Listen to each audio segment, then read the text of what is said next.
I'll talk to you. Yeah, I was in the kitchen.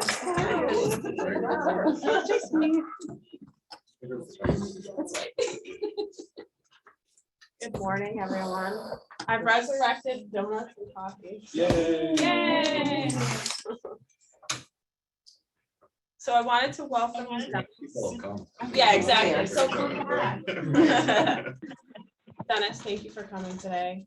And Lindsay, thank you for coming today. Of course. So we are gonna get an update from Parks and Recreation and also the tree team. So it's really up to you two, who wants to go first? Oh, I'll go first. All right, so I have a little presentation because who doesn't like picture update?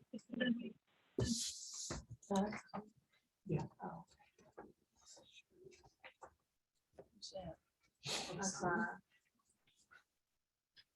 Good morning. Good morning. Morning, everyone. A lot of feedback. Or maybe the other one, maybe One of it's them because is it's stopped. two. I think because there is two. Yeah. I thought we had to mute you just because there's an echo, but you can do the little raised hand or chat in the chat window if you want to be unmuted. Or I think you can actually unmute yourself. An extra pen.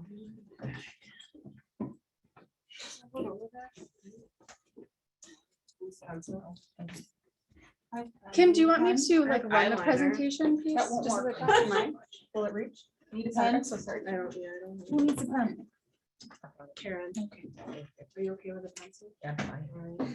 Alright. If you want to minimize that.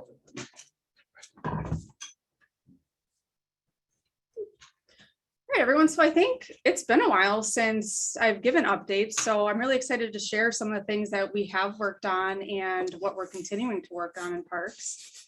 So to start out, our new pirate ship fixture is at Outhouse. It is built. Check out It is those being pirates. That's a played great on. I like it. Especially the one in the front. I mean, that looks dangerous. A huge thank you to the highway department and my parks crew. They spent a lot of time figuring out how to put this custom-made pirate ship together. So it is larger than our original pirate ship. So it's geared more towards like the older kids between 9 and 12, which is really exciting because the other playground was geared more towards the younger children. So this gives a variety. But not only that, here's another beautiful picture. It also offers a lot more, like the jungle gym. It has 3 slides. So over here we have a tall swirly slide, one that zigzags a little bit. There's a lot more climbing aspects on here. And I know Doug's favorite part, the pirate ships can battle. So talk about creative play, bringing more people to the parks. As soon as we had this complete, we started to see a lot of kids playing over winter. So anytime I drove by, there were at least several cars, kids playing in their snowsuits. My team, whenever they're down there, they chat with our residents, right? Or the people using our parks. And we've gotten a lot of positive feedback. So we're super excited with this addition. It was long coming. It was a very long process, but I would say it was definitely worth it. The other day when it was, what was it, about 2 weeks ago, when sun was out, it was a beautiful day. It was in the 50s, 60s. I went by, there was not one single available parking place in the second parking lot. It was completely full and people were parked in the other 2 parking lots also. And the playground was packed.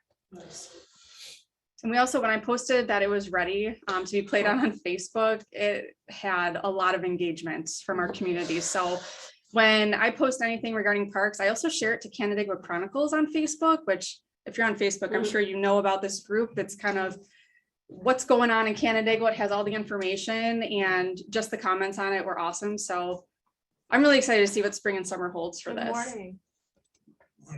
Pull up a chair. I also wanted to provide an update on Motion Junction at Outhouse Park West. So we received some really exciting news. What was it, about a week ago or 2 weeks ago, that there was an anonymous donation of $475,000 between 2 entities, which helped push the project forward. And it was unexpected. So it was definitely a lot of help. So now we're hoping that we have enough funds to proceed with the project. So as you guys know, we did the build last year. We had over 800 volunteers to help build the playground pieces, but what we were missing was the ground, the special rubberized cement. We have also applied for a grant to assist with the funding. So we should know by the end of this month if we were approved or not. But with these additional funds, that's going to help erect the pavilion and just hopefully have it ready. We don't have an exact date or time just yet, but our hopes are that by Memorial Day that we can have it playable so people can come and play. But once we find out for sure, we'll keep everyone posted through our regular communications, newsletter, Facebook. But that was incredibly exciting news. So I just had to share that with you guys. This number that you're showing here is actually the number from Think Big Inclusion and Motion. That's the not-for-profit that's we've been working with, and the group that we've been working with.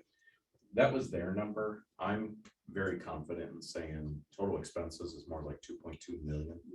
This is by far and away the most expensive playground of any municipality that I've talked to and been involved with. You know, between the grant money and support and the donations and everything, we're well on our way. So we're getting close. And I'll tell you, people from all over have heard about this playground. I receive multiple calls a week asking when it's going to be open. We have groups as far as Ohio that are interested in bringing potential buses to play here. So it's definitely going to be a destination and one of the largest playgrounds in the area. So I know we're all excited to get it open. I have some friends that live in Canada that want to come down, That's bring their amazing. son. Mhm. That's so Yeah, cool. absolutely. All right, so next, there's a concept that we have started. So Birthday Bash at Babcock, as we continue to explore more ways to utilize our parks. I propose that we explore the option to rent out Babcock, which is one of our facilities lakeside at Ononda. Right now, it's not being used for anything. It is just a building with some restrooms. So our Parks Committee has also supported this, and we're just in the next steps of how we can make this happen. But birthdays at Babcock, the beach is right there. It would be super appealing for groups to, you know, bring their group of friends, have a little party, swim, and just continue to build that utilization of our parks in every way possible. So we are on the next steps of that. And my hopes is by June 1st, we're able to actually host some birthday parties on the weekends. It'd be Can we great get on the if list if now? you did like pre-hanging of like congratulations or happy birthday. So you don't have the problems you have at the outhouse facility with the Yes, paint with- coming off the ceiling and the walls because of people. absolutely, taking because you're gonna stuff. want to hang decorations. Yes. Yeah, I love so it. We'll do that. We'll talk. for Can you hang them for me? Yeah. Also this year, what you guys are going to see, we're actually going to be building a community fire pit on the lakeside. So it's something new that my teams are working on. And our goal for this is to create a space that encourages more socialization and engagement amongst the cabin renters that will create lifelong memories. So right now, we don't have any fire pits at Ononda. And when you think about your camping experiences growing up, what were some of your fondest memories around a campfire, you know, having some s'mores or cooking some hot dogs, great conversation. So this is something that we're super excited for. And we're really hoping just to recreate some more socialization, even amongst groups that, you know, didn't come to Ononda to rent cabins together, but hopefully it'll increase some more, you know, socializing aspect, especially during a time where socialization the past 2 years has been pretty minimal. I mean, what a great space to do it outside among a huge fire right near the lake. So we're very excited to get that started. You guys should see that in the next couple months. So when I come again for an update, I should have beautiful pictures of it finished and hopefully being used. So something I wanted to call out too, just to update everybody. So even though wintertime is one of our slowest seasons for occupancy because our cabins are closed, I noted that we still had great occupancy data for Outhouse Park Hall. That is one of our most popular rental facilities in the town of Canandaigua. So for the off season, 15 out of 20 Saturdays were booked. Same with 15 out of 20 Sundays. And then overall for the year, and this data was from last month, 35 out of 44 of the Saturdays were booked. And then for Sundays, 36 out of 44. So it's definitely being utilized. What I don't have on here though to share with you guys, already Ononda is booked in July, the majority of our cabins. So last year we saw 100% occupancy throughout July at Ononda, and we get repeat guests that are staying. So we already have July filling up. So if you guys are interested in renting anything, I would do it now. One of the things that makes this data possible, just so is where we implement a new software system. I don't know if you were touching that in the presentation, but it allows us to track this information. Plus also it helps to advertise that vacancy like through Airbnb and those types of different entities. So that really, we saw a huge increase, 100% occupancy. That's huge. That's crazy. So I'll be able to share with you guys more once we get into the season 2, just how everything is going. I did want to do an update on the joint recreation between the city and town. So just so everyone knows, registration for the rec programs open March 1st. And there's a brochure that's posted on our city and town websites, the chamber website, Facebook, Instagram. Postcard flyers were sent out to all the schools in Canandaigua. More flyers were put out for advertising. And I will tell you, on March 9th, I looked at the website to see how, just to gauge how our recreation programs were doing. I didn't expect much being, a couple days in, and Ononda was already full 6 out of the 8 weeks, which was crazy. And there's a waiting list. So there's clearly, a need and a desire to. Yeah, Sarah's on the waiting list. I know. I was always on that. Don't you have special access? Can you get in there? It filled That so much system? faster than it It usually did. It really did. So Heather from the city, she's the recreation coordinator. Her and I have been working very closely together this year just to see if we can maybe expand some of our programmings. Luckily, we do have other camps throughout the town and city. So we have them at Outhouse, Sonnenberg Park, Baker Park. So there's other options for people that were not able to get into Ononda. So it's very exciting though, just to see that more kids are going to be able to use Ononda and just experience that. So we also have a senior recreation program, which I'm hoping everyone here is aware of, but if not, that's okay. We partnered with Quail Summit to host some, bigger events. We do cards once a month through Quail Summit. And then we also have at least one additional activity. So I believe, is that today that we have the planetarium? It I is. don't know. Oh, yeah. April 5th. What We have a does it say? planetarium trip scheduled for today between 10 and 3 at Quail Summit.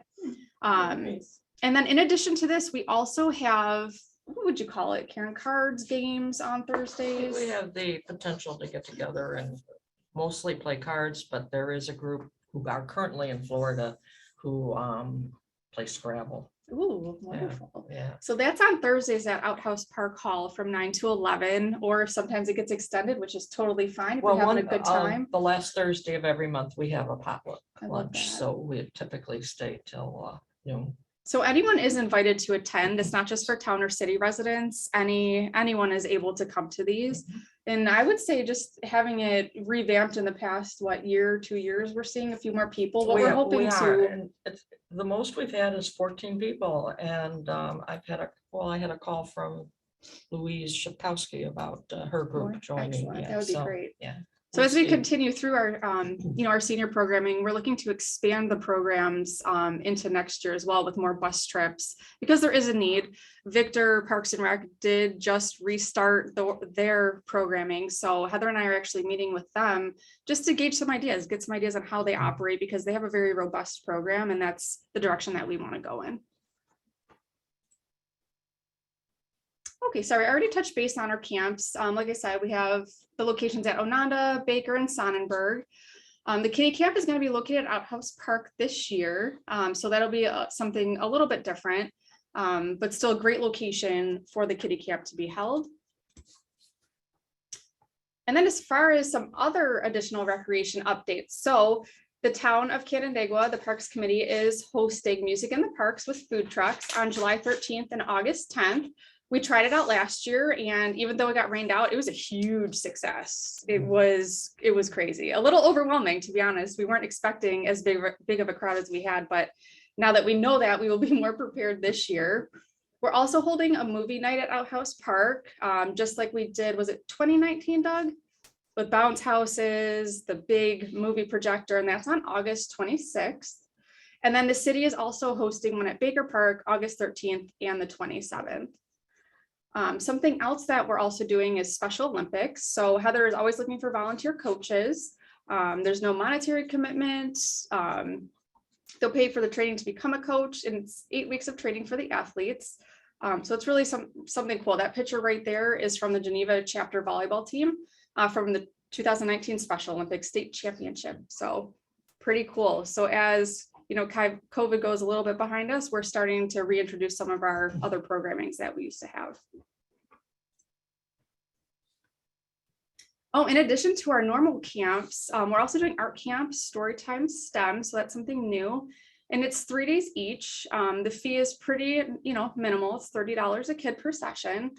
And then we also have an e-gaming type recreation program as well for the e-gamers. So again, we're trying to just branch out a little bit more and, see what takes and continue just to expand our programming.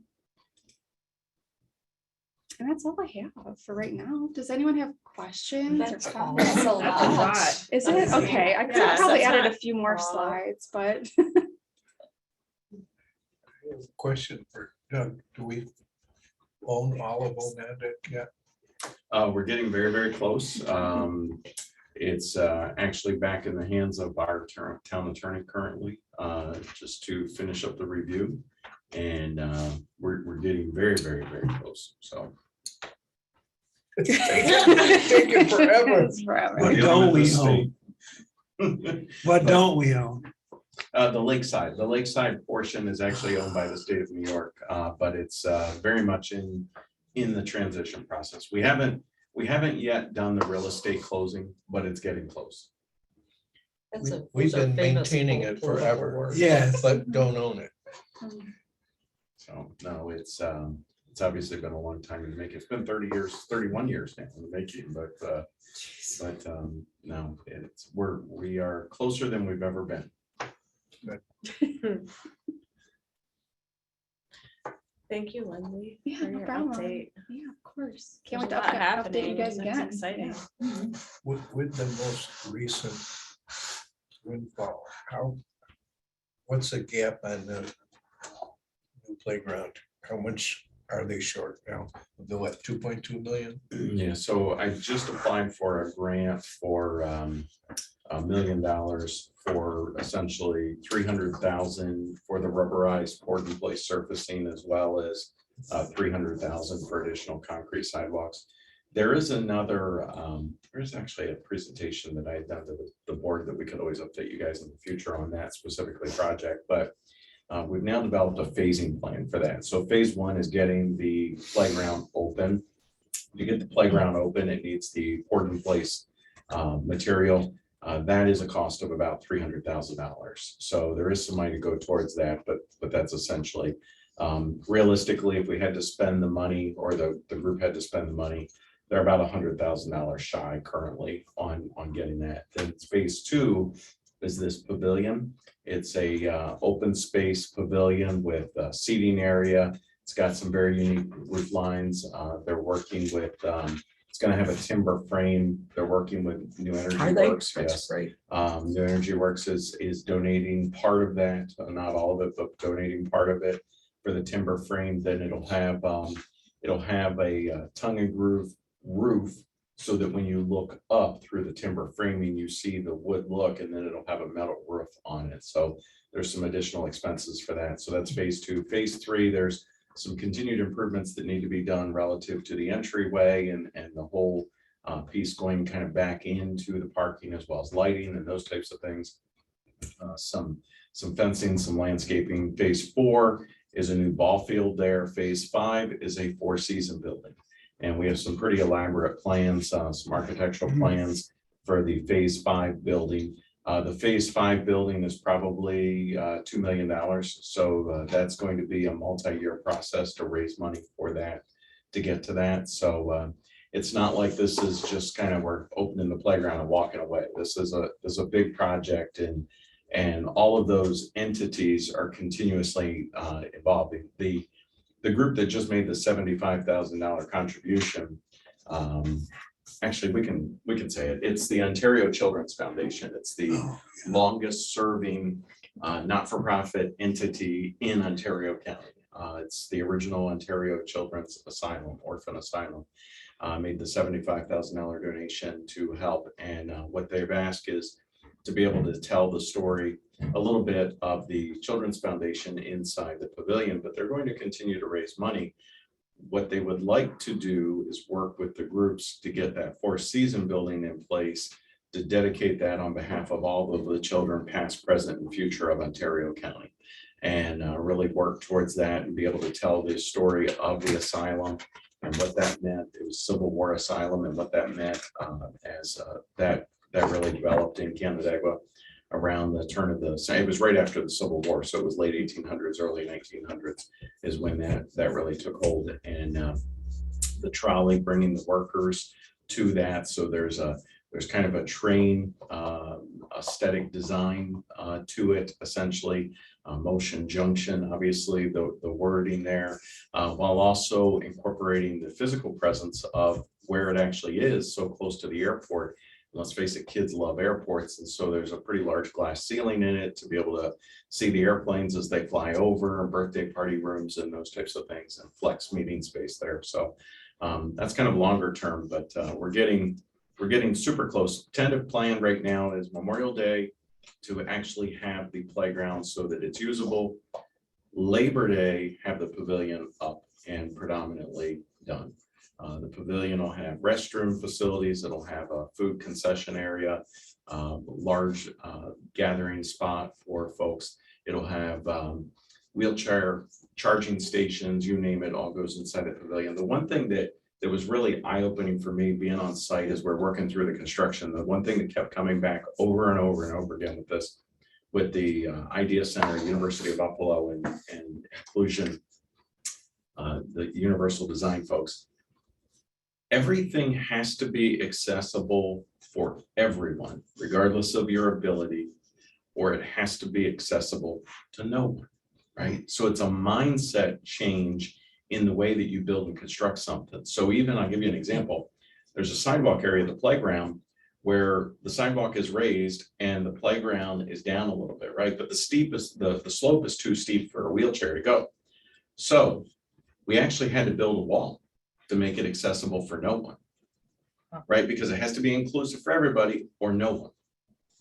So we actually are having to put a wall there, and so it's in place now, but the wall had to go up to prevent the wheelchair from going over or prevent any kid from being able to walk or anything down that slope, because it just wasn't 100% accessible for everyone. So it's a complete mind shift of the way that you construct and build stuff. So it's been very fascinating. We've learned a lot through this process. How high is that wall?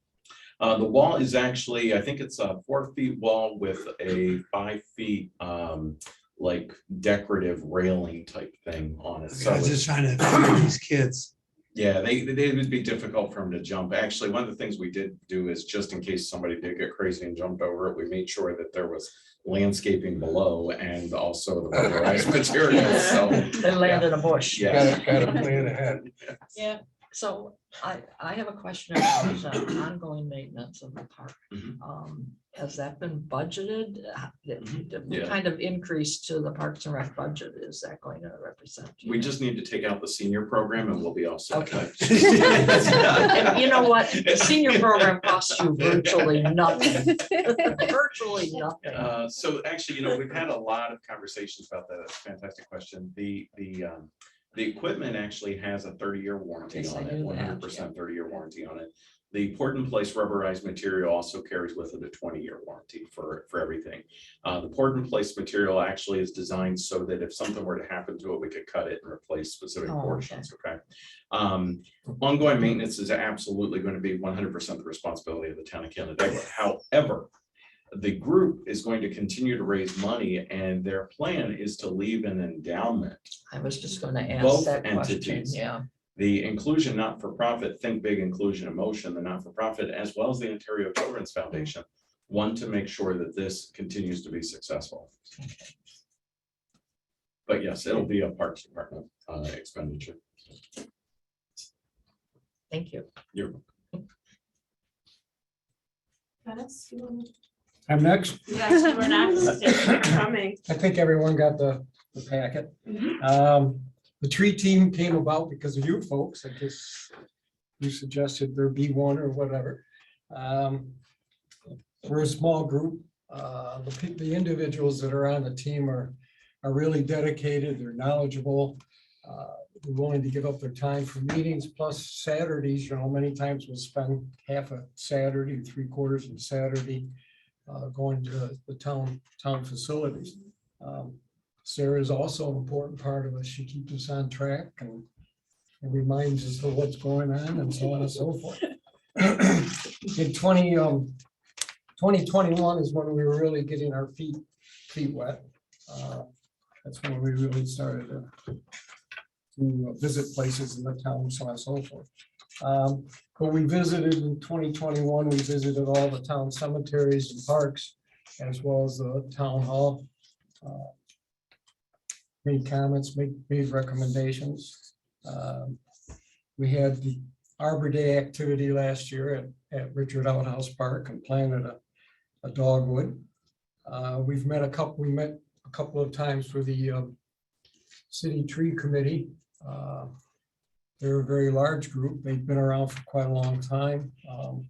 And they've been kind of pretty helpful in giving us some direction as to some of the things we should be doing. We also were asked to review the landscaping plans for Motion Junction. This year, we've Dennis, if added, I could just thank you guys for all your help with that with Motion Junction, because we were really going back and forth on that in terms of like what type of trees and the leaves and the droppings and everything else with that rubberized material. And the tree team was amazing to help. And we even kept, I know, poor Sarah, I kept saying to her, Sarah, I need you to get the tree team to tell me exactly what type and, back and forth and back and forth. And then we kept finding trees and we're like, will this work? And then the tree team would be like, no, that won't work. And then it's- Yeah, we met on site. One of our arborists on the team took a soil sample.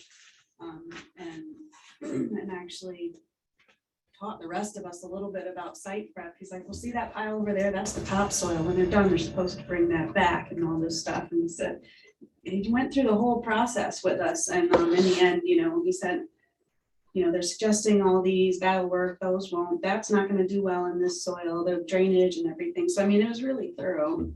Very, very thorough. and they have planted some of the trees up there. It's really unique and it's really going to be beautiful area, not for landscaping as well as a little play facility.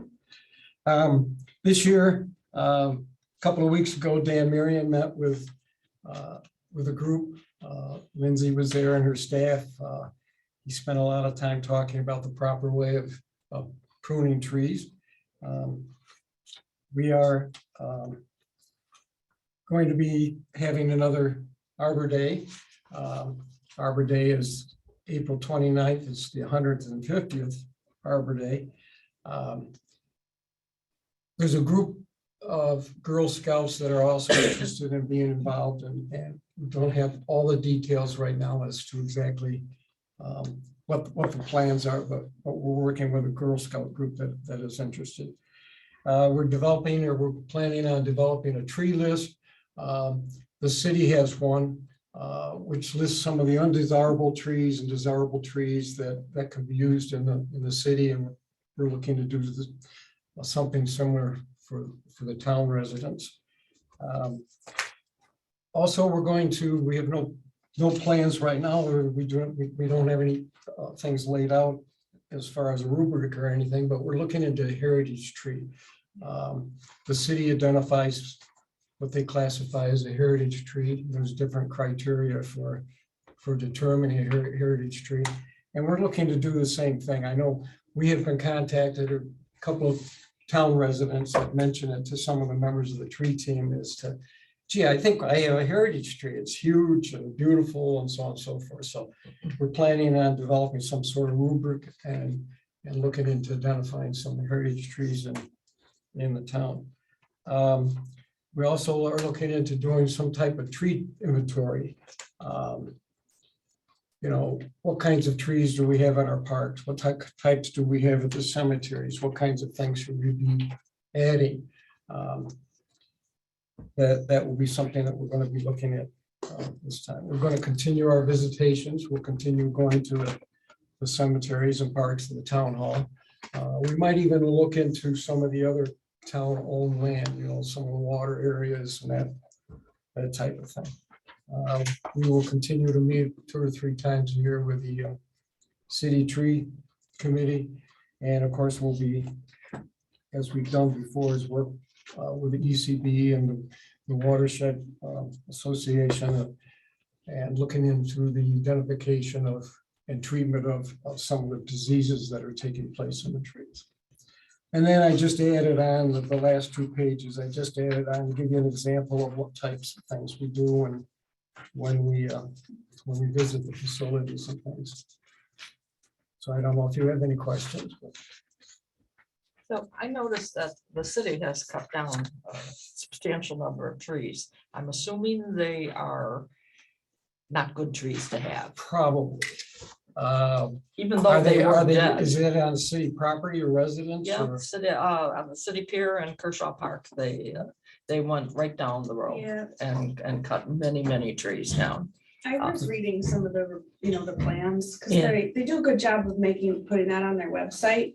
And I don't know when you're talking about, but when they cut down the willows at Kershaw, they were beginning to lose branches. Well, these aren't willows. Well, I'm I assuming, don't I'm remember, I'm but wondering if they're ash trees, but. And then, yeah, If that they was are a ash nice- I trees, don't I There know. was a plan to remove all the ash. in the Okay, city because owned they just trees. went right down the city pier and cut tree after tree down. Even though they, from the stump, they pretty much don't look like they were dead. But they might have been diseased, who knows? It's hard to tell. I know our facilities, we have a number of ash trees that. we've So does suggested to Dan remove. Marion consult with the city also, or do they have a different arborist? They have a different, I think they've hired one, a full-time one. They have 2 on staff, 2 Okay. others. They have 2 on. Because Dan is wonderful. He's handled my trees for years. Dan's He's a on good our, friend. Dan's He's a- on our team, so. Yeah, I mean, I've known him for years because they used to live down where Benesius lived. If you notice in the field at Outhouse Park next to the Civic Center, there's a pile of logs there. That's our highway department was going through Outhouse Forest and taking down all the ash trees. Yeah, And a lot of those were already dead, but pulling down the ash trees. Yeah, our report, we give our report to Lindsay and Lindsay shares it with her staff and they're just absolutely wonderful. I'm really happy to have Lindsay and Sam and Andrew aboard. I'll tell you that. They really care about our parks and things and it's fun working with them. So. Well, you guys are a great resource too, just to keep our parks nice. I mean, without your expertise and information, I mean, we wouldn't be able to do that. On the ash trees. And the jillions of roads that we have in the town, is somebody surveying the rights of way to, because we're gonna have trees falling in roads. Yeah, Jim is actually working on that. They've been in the right of way. They've been taking down the ash trees in the right of ways, but so many of them are on private property. What do you do in a situation like that, where you've got an ash tree that's a foot into somebody's private property, but it's 50 feet tall? That's an issue, right? And then, yeah, it's definitely an issue. We actually had at Outhouse Park, we had ash tree that came down that was in the park on the opposite side of the creek there. That came down and took out a power line on a city resident's property and knocked out power to their house, unfortunately. So we had to get that fixed, but that's an ongoing issue with the ash trees. And it's not cheap for the private individual. I just paid $800 to take an ash tree down that was in my front yard. It's and they have to be so careful making sure that they miss everything. It's an expense. I found that $800 is about the ballpark Yeah. for a tree. Yeah. And another couple hundred if you want the stump ground. Yeah. I'm having a tree that's going to be removed in my backyard. It's not an ash tree, it's a maple tree. And the lowest quote I got was $3,500. So it's not cheap to take down trees. So I'm waiting to have that done. So there's a can out by my mailbox if you want. fund my tree, Mhm. right? Go Right, yeah, fund go fund my Yeah, so tree. there you go. So I don't know if you have any questions or not. The planning board often gets asked about trees that would be more appropriate for the lakeside. Is that something that the tree team could maybe incorporate in the list?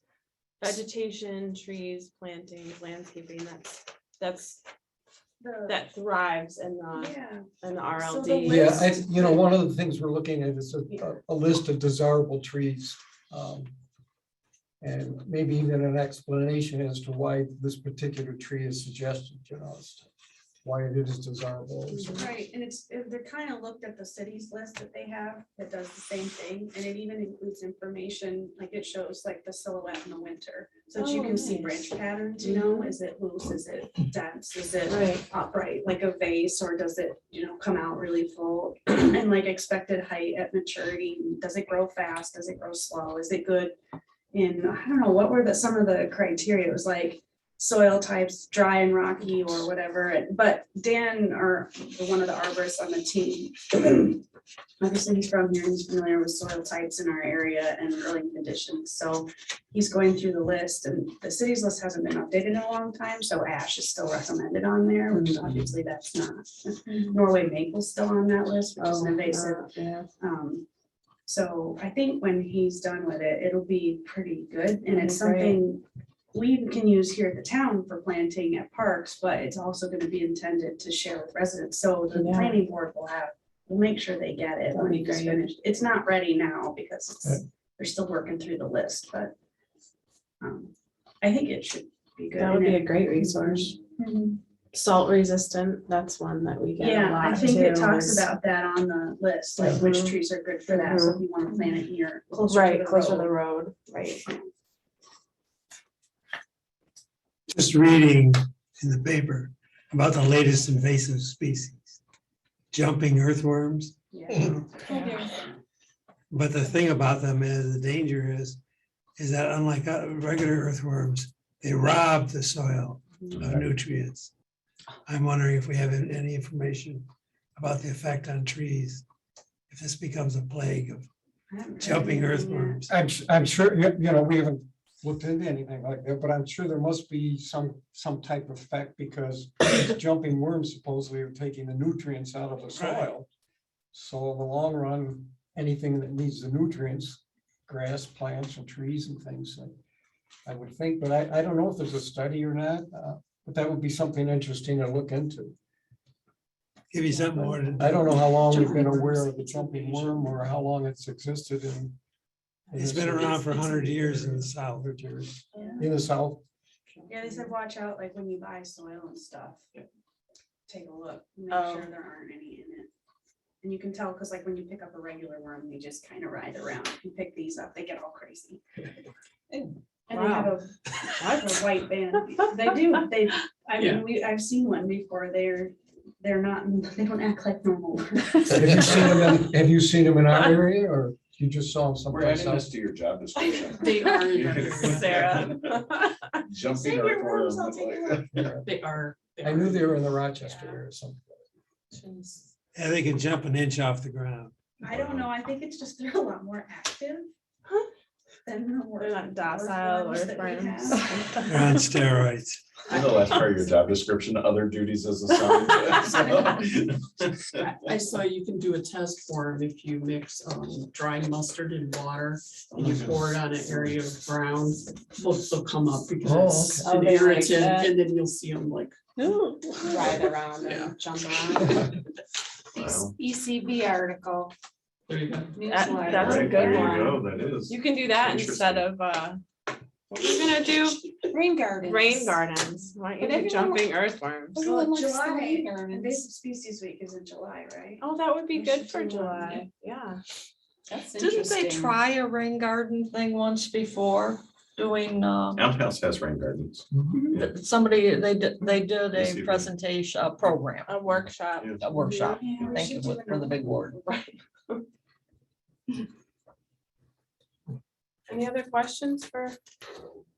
Oh, yeah, the town, did you mention this? you may have already said it, we'll do an Arbor Day tree planting. We just don't have the details on which park yet. But it'll be on, most likely on the 29th, which is a Friday, or potentially that Saturday. How many trees are you talking about? We're still think trying to work that maybe- out with the Girl Scouts. Originally, when they contacted us, they were looking at 3 trees.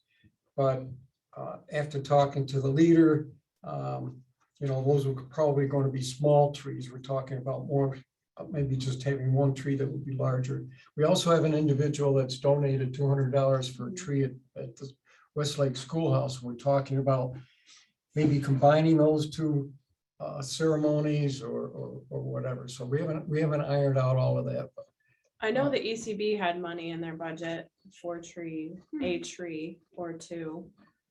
That might be something to add to. well, that's good to know. Agenda. I Mhm. didn't know the ECB had some. So They have a little bit. maybe we can get a lot larger tree than we had Well, planned. yeah, that might be That would something probably that be better. we can add that to this week's. Do we have the Agenda. agenda? Well, they- Something that large? They used to give out Arbor Day trees to the kids with 3rd Pine- the graders. pine and trees. stuff. Do they still do that? in Rotary Canandaigua? still does that. Do They they- were coming up on the Rotary. Truthfully, I don't know. I know that, there are trees like this. Right. Tiny. Um, that big one on the corner of my house that you had to get through to paint my house. That was an Arbor Day That tree. was the first Arbor Day tree, Wow. 1974, out. that I planted with my So- kids. That's Yeah, awesome. yeah. Mr. Sir, do we have any update on kind of the situation with the gypsy moths at Ononda with the spraying last year and everything? Yeah, so Gary Kokersberger from ECB has been really involved and really doing a good job at reaching out to all of like the FLCC professors and just he even has been reaching out to the state and the Fed program. This was last fall when we were trying to decide whether or not to spray Ononda this year. And then also we talked with Dan Marion. The general consensus at the end of last summer was that there's like a couple different natural things that affect the caterpillars in the caterpillar stage that can kind of help take the population back down to a manageable level. And it happens when, 1, we have more rain during the caterpillar stage, and 2, when the population gets so high that there's just so many of them that they're all in close proximity to each other. And I'm sorry, I can't remember the specifics, but I think it's the fungus. If you've ever paid attention to it, when you'll notice that they're being affected by it because the caterpillars kind of hang in an upside down V shape on the tree, and that's the fungus that kills them. So they're still attached to the tree, but they kind of flop over.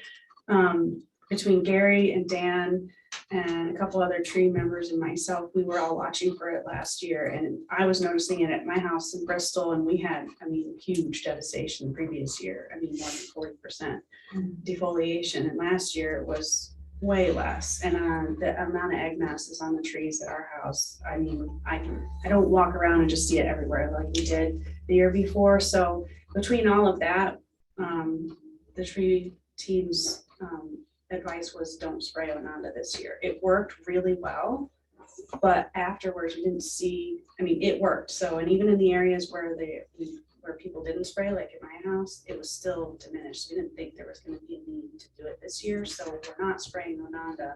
I don't know whether a lot of private citizens are doing it again. I think there are some doing it, but probably not as many as did the year before. Because anyone paying attention probably would have noticed it's not likely to be as bad. Dan Senior, who is my arborist on mine, he told me last year, because I was concerned, I had masses on one of my trees.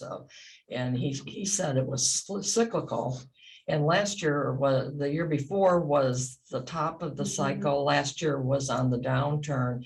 And he said by this year, there'd be very few. And he's absolutely right. I can count how many are on the tree now, but I had mine sprayed last year too. But I'm pretty sure that he's not going to spray it this year. I don't know. Yeah, it was Dan's. Dan was as junior. who's Yeah. on the tree, was hesitant to recommend that we do it. Yeah. He said, mostly what he said is he was seeing a lot of evidence that. There's a lot less evidence of it now. Right. It's gone through that cycle. And what's the danger of the spraying? It's what? What's the danger of the spraying? Well, it's costly, and then I mean, I read a lot and it was kind of both sides of it. Like there are people who are kind of concerned with that much spray. You know, where does it end up? Eventually it's gonna rain and it ends up in the ground and In it's the gonna end lake. up in the soil, but so far, statistics, evidence or whatever, they say it's not enough to harm anybody, but at the same time, it's gonna, there's different kinds of sprays that affect, some of them affect more than just the caterpillar that we're targeting. And then some of them, they say don't. I don't know. I don't know enough to I'm not sure. have a lot of explanation for it, but there are people on both sides of it. But I mean, it's a cost. It's a cost, but it's, you know, we worked last year when we sprayed Ononda, because it's an airplane Mhm. spray. We worked with the DEC and everything, and it's deemed to be safe and safe for plants and children and everything else. We tried to avoid the area, but we didn't spray the lakeside. We only sprayed the Right. uplands portion, so. But there were a lot of landowners all surrounding Ononda that were also spraying, so that helped. Mhm. And then they said, you know, if you have, you know, 2, maybe 3 years of heavy defoliation, the hardwood trees typically can handle it Mhm. unless they're already afflicted with something else, you know, whether they're really old or they're too young and they didn't have much of a chance to grow the year before.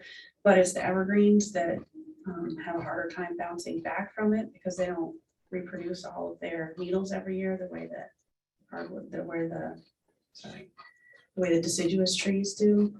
So like we were watching our trees at our house, we have a lot of white pines and we have a couple that were hit really hard. They're still alive, but I'm watching them carefully.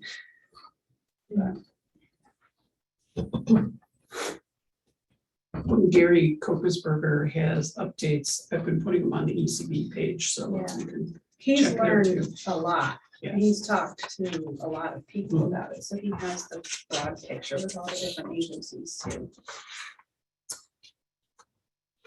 It's amazing to listen to everybody and all of our groups and all the knowledge that so many of our teams bring, that otherwise, I mean, there's just no way that we'd be able to keep up with all this. And Gary's a perfect example of that Oh, from yeah. the ECB and Dennis and the tree team Oh, yeah. and everybody. Eric Obenauer too. So Oh, yeah, Gary he is. Kokersberger and Eric Obenauer are on the ECB, but they also participate in the tree team when they can. So they bring a lot of good, well-rounded knowledge too. Great. Well, thank you for everyone for your updates and exciting year coming up. Very exciting. Mhm. That's all we have today. But can you just touch on training? So. the plan- Absolutely, yes, yes. Thank you for that. The town is sponsoring a municipal training day on Earth Day, which is the 22nd. Will be an all-day event here from 9 to 4 with various speakers here all day long. If you need municipal hours per the New York State requirement, we are offering that. And also sexual harassment training will be at 9 a.m., which every board member, volunteer committee member needs to take that yearly. So that will be offered as well. And if you have any questions, let me know. Registration will close on the 15th, so we still have a little time.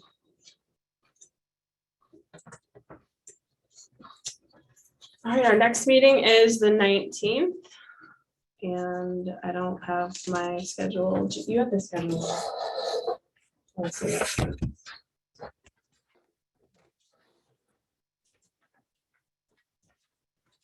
History team updates. Great. History team and And cemetery update. cemetery. Thank you all. Please take a donut or two.